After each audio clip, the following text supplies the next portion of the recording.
Hey friends, if you wish to remove the task view button from the Windows taskbar, then please watch this video. I will guide you through the procedure.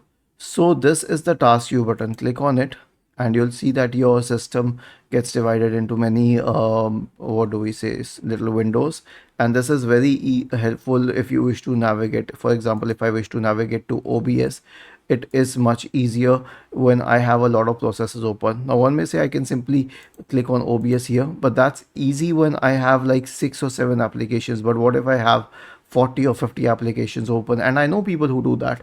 So if you wish to use task view, then keep it, but for most users it is actually unnecessary because we don't open that many applications. We only open 4 or 5 applications at a time.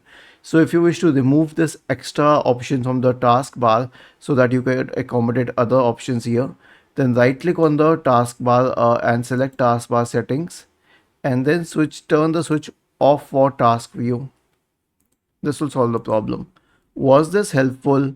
If yes, then please subscribe to the channel, and if not, then let us know in the comment section of the video on how we could help you further.